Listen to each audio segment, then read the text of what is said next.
जय गुरुदेव. ऐकू आलं सगळ्यांना? चला सांगा आता.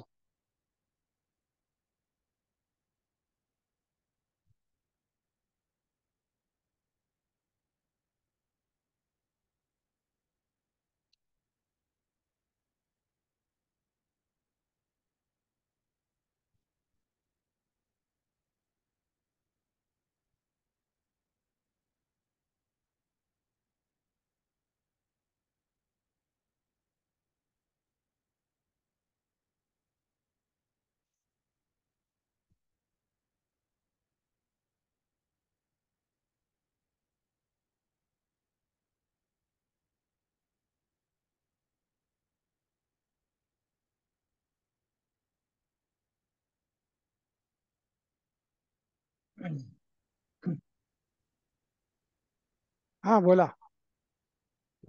आज के विषय में गुरुदेव कहते हैं कि सुंदरता की खोज बचपन से शुरू होती है। आदिवासी में यह खोज नहीं रहती क्योंकि लोग नंगे रहते हैं। छुपा कर भी अगर भावना उठती है तो बचपन से वासना जागृत होती है। वृद्धावस्था में बना रहना दुर्भाग्य है, ऐसा गुरुदेव कहते हैं। हमने शरीर के कुछ अंगों को बुरा नहीं माना, ऐसा शास्त्र में लिखा है। और भारतीय संस्कृति में किसी भी अंग को हीन नहीं माना है। पूजा में भी देवताओं के अंग की पूजा की जाती है। स्तन और जननेंद्रिय पर ध्यान जाता है बचपन से। जनक ने कहा, हर इंद्रिय को मन में ऐसा पकड़ बैठा है हमने, उस आसक्ति में पूरा जीवन लगा रहता है। वासना से पीड़ित व्यक्ति वासना कैसे जाने। सम्मान पूर्वक हाथ जोड़ के प्रणाम करो। हमारी चेतना इतनी सुंदर है, सुंदरता की वजह से हम उस तरफ आकर्षित होते हैं। सुंदरता को तुम छोड़ नहीं देते। मालिन्य, कौन सा इंद्रिय अगर मालिन्य भी रहा, गंदा भी रहा तो अलग बात है। बाद में हम मालिन्य को छोड़ देते हैं, क्योंकि सुंदरता आत्मा का स्वभाव है। युवावस्था में इंद्रिय आसक्ति बढ़ जाती है। हाँ, यह आदमी का स्वभाव है, ऐसा गुरुदेव कहते हैं। जय गुरुदेव।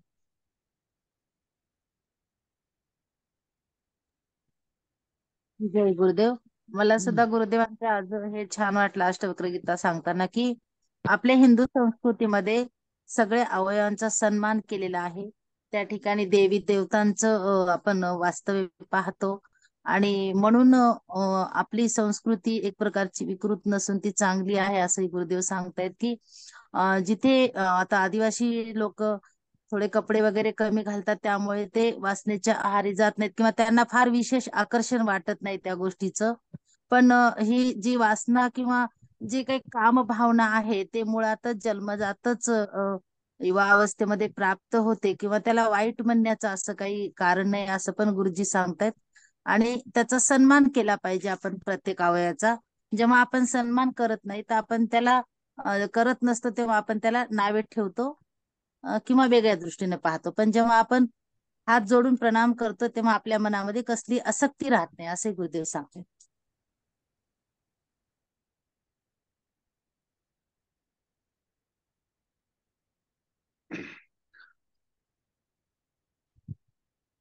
हे थोडस सूक्ष्मतेनं आपल्याला समजून घ्यावं लागेल हा.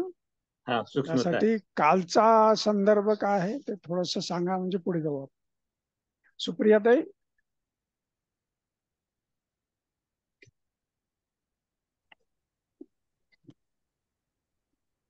अं, काल गुरुजींनी सांगितलं की सगळा संसार हा एक ही तरंग से बना है सारा संसार. आणि मग नंतर ते सांगितलं की तुम्ही संकल्प कसा करायचा हे सांगितलं की जेव्हा तुम्ही शांत असाल आणि ध्यान करा, मेडिटेशन करा आणि मगच संकल्प करा असंही सांगितलं त्यांनी. आणि हे सगळं विश्व जे आहे ते एका अणूने बनले आहे आणि एकापासून हे सगळं बनलेले आहे.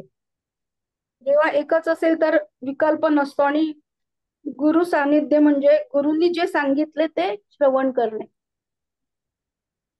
काल सांगितले. आणि अशांत मनाने संकल्प पूर्ण होत नाही हे गुरुजींनी काल सांगितले की मन शांत पाहिजे. आणि मग नंतर सांगितलं की विवेक म्हणजे काय, तर काय करावे आणि काय करू नये याचे उत्तम अनालिसिस करायचे व असं सांगितलं काल. आणि मनात व विचारात गडबड असली की विवेकाचा वापर होत नाही. मनात आणि विचारात गडबड असली.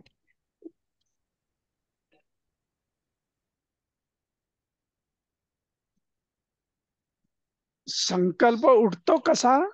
विचारातून. विचारामध्ये पवित्रता असेल तर चांगले संकल्प उठतात, है ना. आणि संकल्प पूर्ती कशी होते? तर एखादा संकल्प घेतला आणि तो समर्पित केला आणि मग कृती केली तर तो संकल्प पूर्ण होतो. आपल्याजवळ ठेवून घेतला तर तो पूर्ण होत नाही, आहे की नाही.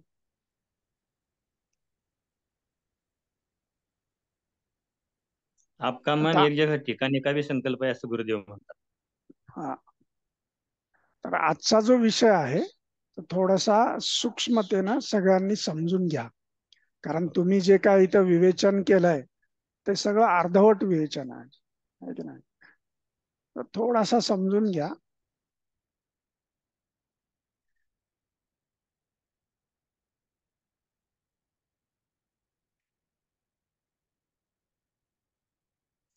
सुंदरता जी आहे ती कशामध्ये आहे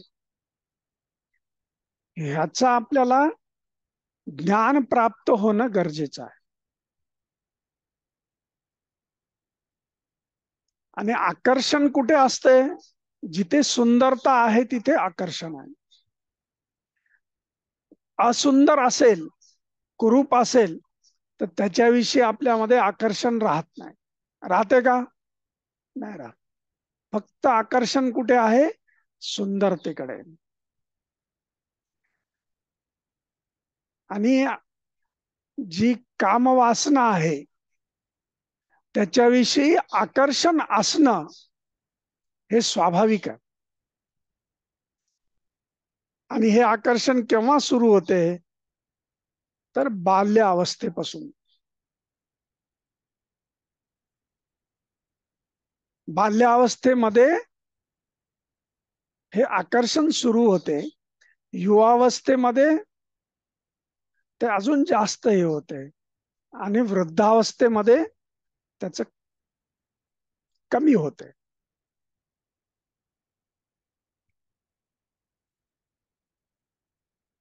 आता आपल्या शरीरावरच्या अवयवांचं आकर्षण असणं हे स्वाभाविक आहे. आणि विशेषतः जननेंद्रिय जे आपले आहेत त्याच्याविषयीचं आकर्षण असणं हे स्वभावत आहे. आणि युवावस्थामध्ये हे आकर्षण जास्त प्रमाणात असतं. बाल्यावस्थेमध्ये उत्सुकता असते, युवावस्थेमध्ये ते जास्त वाढते आणि वृद्धावस्थेमध्ये ते कमी होते. आणि जर ते कमी जर होत नसेल तर मग आपल्याला आश्चर्यच व्यक्त करावे लागेल. कारण आपल्या संस्कृतीमध्ये आपल्या शरीरातल्या प्रत्येक अंगाला सन्मानाच्या दृष्टीने सांगितलेलं आहे. आणि जेव्हा आपण सौंदर्याला सन्मानाच्या दृष्टीनं बघतो त्यावेळेस ते सौंदर्य कायम राहते. नाही तर आपण जर त्याला सन्मान नाही दिला तर मग आपल्यामध्ये हडपण्याची वृत्ती तयार होते. आणि मग तेव्हा आपण हडपण्याच्या दृष्टीनं त्याच्याकडे बघायला लागतो तेव्हा मग राग, द्वेष, भांडण ह्या गोष्टी समोर येतात. येतात की नाही? जर सन्मान केला तर त्याच्याविषयी हडपण्याची वृत्ती नाही राहत.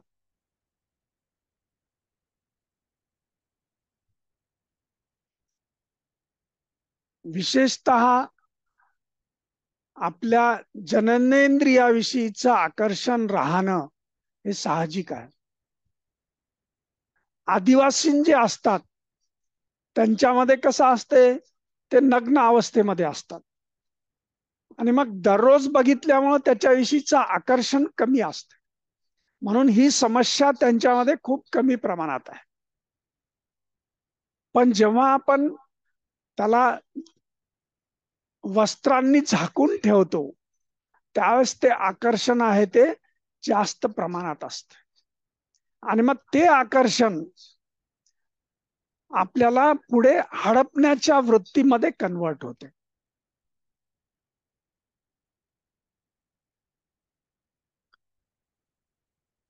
म्हणून आपल्या संस्कृतीमध्ये कामवासनेला सुद्धा सन्मान दिलेला आहे. म्हणून सन्मानाच्या दृष्टीनं जेव्हा आपण त्याच्याकडे बघतो त्यावेळेस हडपण्याची वृत्ती आपली कमी होऊन जाते. म्हणून गुरुदेव काय म्हणतात, सन्मान करा. आणि आपल्या संस्कृतीमध्ये प्रत्येक अवयवाला एक एक देवतांची स्थापना केलेली आहे. जसं उपस्थ म्हणजे जननेंद्रिय, त्या ठिकाणी ब्रह्माला प्रतिष्ठापित केलेला आहे.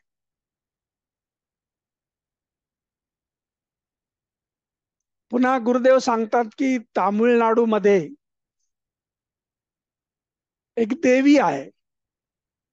तर ती देवी कशी आहे, मोठ्या स्तनवाली देवी असं तिला नाव दिलेलं आहे. म्हणजेच तो काय सन्मानाचा दृष्टिकोन आहे. जसं आसाममध्ये कामाख्या देवी आहे, म्हणजेच त्या अवयवाला सन्मान दिलेला आहे. आणि सन्मान दिल्यानंतर त्याच्यातलं सौंदर्य जे आहे ते कमी होत नाही. आपल्या दृष्टीनं ते सौंदर्य कायम राहते.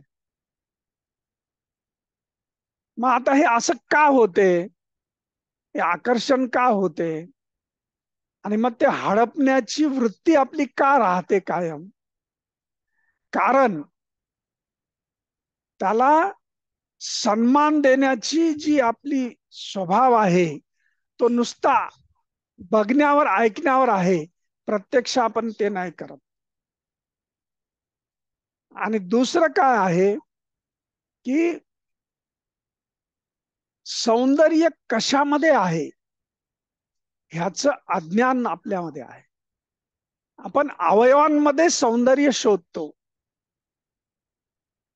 आहे की नाही? विशिष्ट अवयवांमध्ये सौंदर्य शोधतो आपण, पण प्रत्यक्ष त्या अवयवात सौंदर्य आहे का?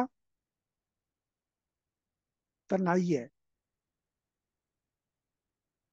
ते अंग जे आहे ते अंग हे सौंदर्य नाहीये, तर त्याच्या आतमध्ये जे चैतन्य आहे ते सौंदर्य. म्हणून काय सांगितलंय की आपली चेतना जी आहे ते अति सुंदर आहे.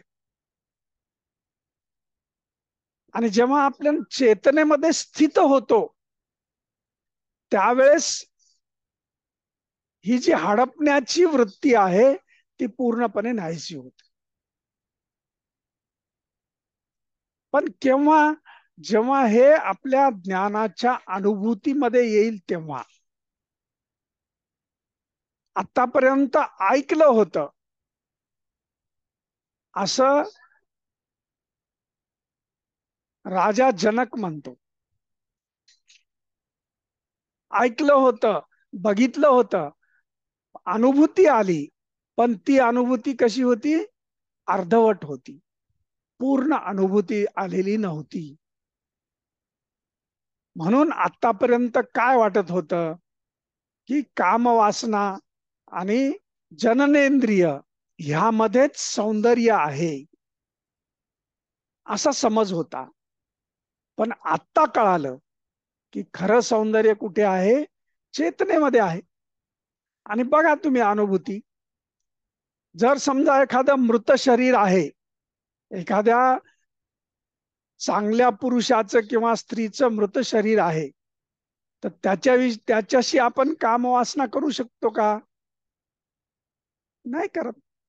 ते कितीही सुंदर असेल, काही असेल, तर त्याच्याविषयी आपण ते कृत्य करतो का? आपण नाही करत.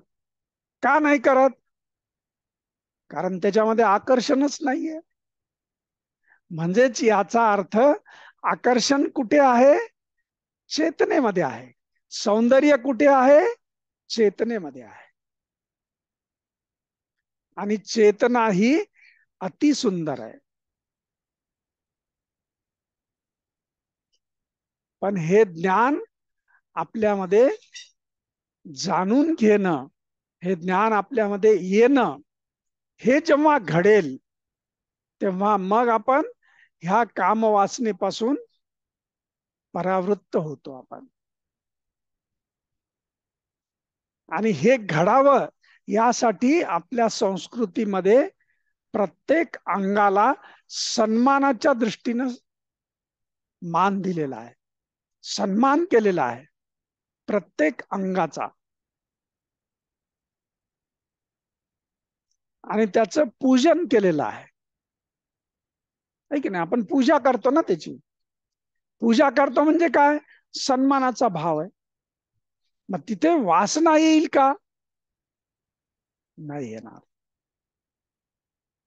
तिथे हडपण्याची वृत्ती येईल का?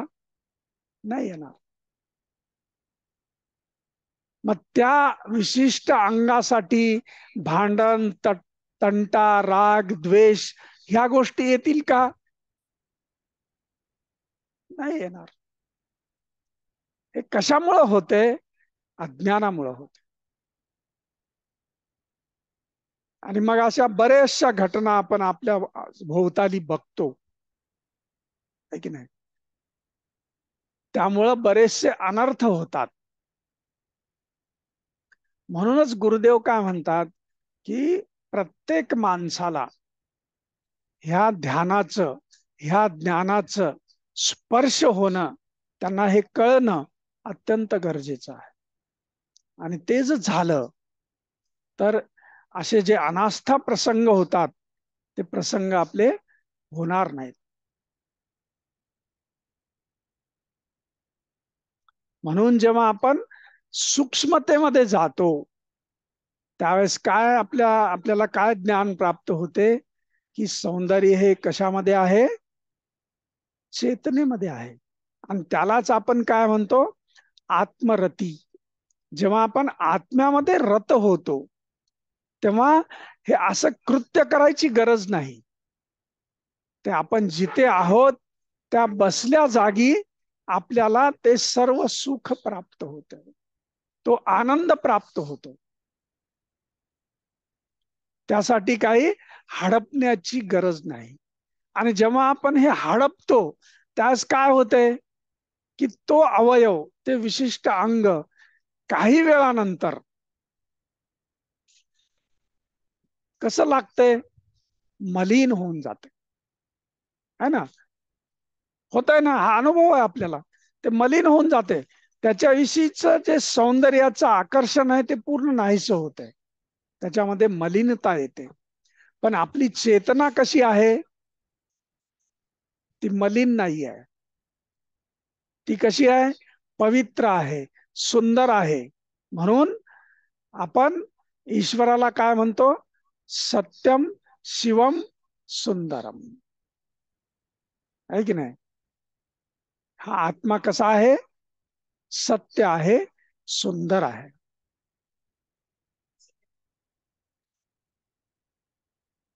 तर हे आपल्या अनुभूतीमध्ये येणं हे अत्यंत गरजेचं आहे.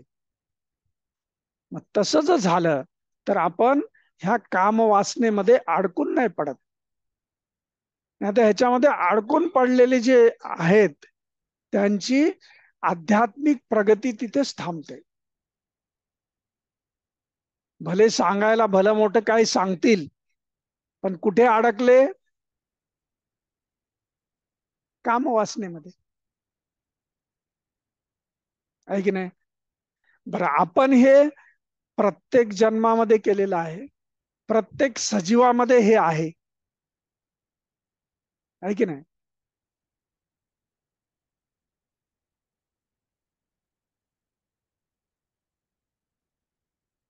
त्याच्याविषयीचं आकर्षण हे सन्मान भावानं असेल तर आपल्याला आध्यात्मिक ज्ञानाकडे ते घेऊन जाते. नाहीतर बरेच जण, खूप जण असे आहेत की हे इथे अडकतात. मग अडकले की इथून बाहेर निघत नाहीत. आहेत ना असे, बरोबर आहे की नाही? आणि वयानुसार आपल्याला ईश्वरानं सुद्धा दिलेलं आहे की वयानुसार त्याचं आकर्षण कमी होते. पण वृद्धावस्थेमध्ये सुद्धा कामवासनेचं जर आकर्षण असेल कुणामध्ये, तर आपण आश्चर्यच व्यक्त करू शकतो. याच्याशिवाय दुसरं काही म्हणू शकत नाही. त्यांच्याविषयी तिरस्कार, घृणा हे बाळगायची गरज नाही, कारण दोष त्यांचा नाही आहे. दोष कशाचा आहे? त्यांच्यामध्ये असलेल्या अज्ञानाचा दोष आहे. अज्ञानामुळं ते तसं करतात. बरेच जण ही कामवासना आणि हे कामशास्त्र म्हणजेच आपलं सगळं जीवन आहे असं समजतात आणि त्याच मध्ये अडकून त्याच ह्याच्यातून शेवटपर्यंत तेच करत राहतात.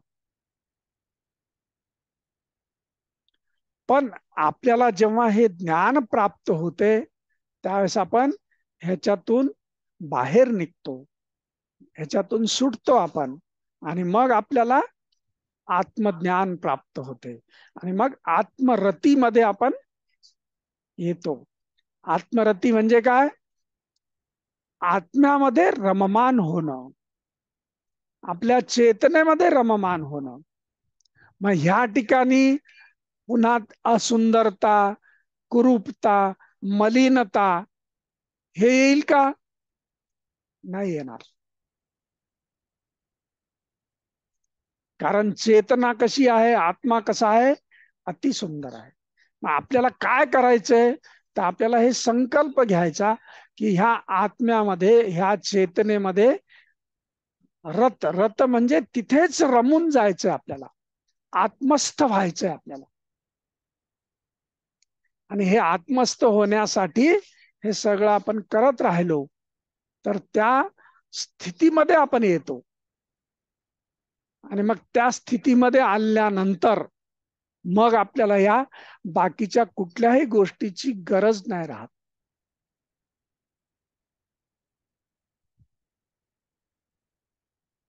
आहे ना? छान आहे ना? समजलं का सगळ्यांना? कारण ही गोष्ट समजणं खूप आवश्यक आहे. नाहीतर आतापर्यंत आपण जे श्रवण केलेलं आहे ते सगळं पाण्यामध्ये जात. खूप छान समजलं सर.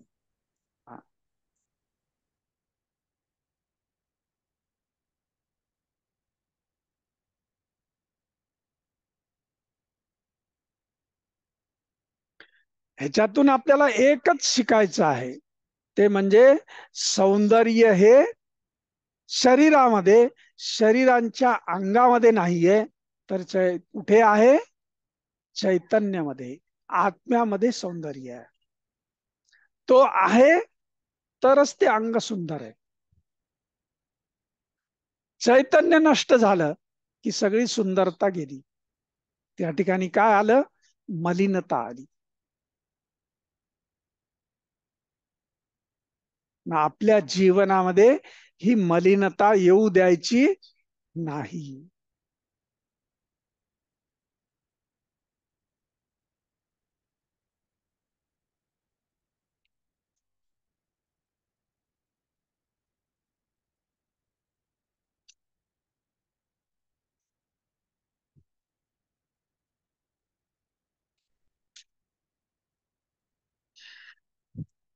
समजलं ना? काय प्रश्न असतील तर विचारा.